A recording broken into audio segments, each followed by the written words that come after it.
in Boise right now with head coach Matt Wells of the Utah State Aggies. Rod, let's send it over to you.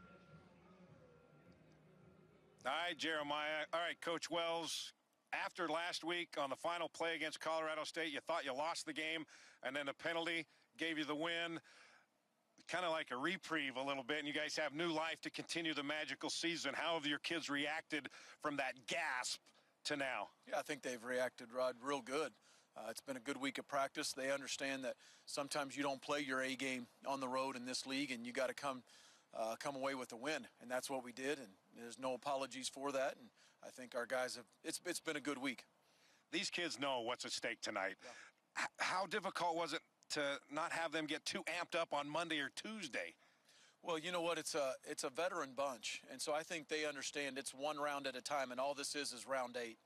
And I say that with a grin on my face because they know what this game is, and they know what's at stake tonight. I didn't have to say that. Yeah. I think the biggest thing that I can do is get them to put a smile on their face and be loose, be confident, and remind them of the goals, of what are the keys of the game, and focus on those little things like that. Yeah, if you beat Boise State here on the turf tonight, you're the Mountain West Mountain Division champs. You host the conference championship game next week. You haven't had a lot of success against Boise State. They've beaten you guys 14 in the last 15. Have you brought that up this week? No. They haven't beat this team 14 out of the last 15. I knew you were going to say that. Yeah. The last time the Aggies won here in Boise, 1996, you were a member of that football team as a defensive back. Yeah, we've talked about that game. You did, I'm sure I brought out the hoodie that my senior year, and we've talked about that because those are memories that you create.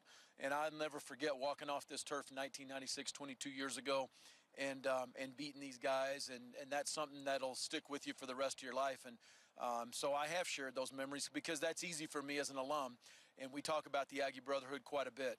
And so that's kind of an easy one to talk about this week. How many tackles do you have in that game? Do you remember? Not enough.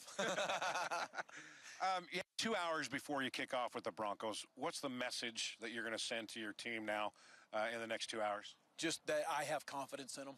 I value their experience. I value their veteran leadership. I value how good they are. And let them know that I have confidence in them because I absolutely do.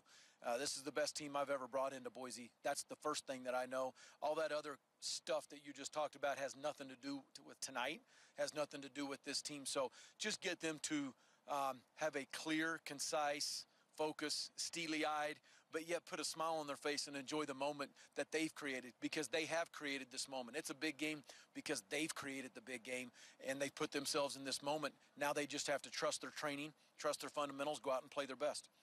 You guys are one of the top scoring teams in the nation. Do you expect this to be a shootout because Boise State's offense is pretty powerful as well? You know, it's hard to tell because you're right. Both offenses are really good, but our defense has been very opportunistic. Obviously, we've gotten a lot of turnovers and turned them into touchdowns. And Andy Avalos, the defense coordinator at Boise, does a tremendous job. So I'm not in the prediction business. I'm going to leave that to the pros like you and let you handle that. But I just want the Aggies to win by 1. All right, be a great way to cap off a magical regular season, right? Thanks, buddy. Appreciate it. Yep. Matt Wells, head football coach for Utah State, a couple hours away from kickoff. The Broncos and Utah State winner will claim the Mountain West Mountain Division title. We'll be right back.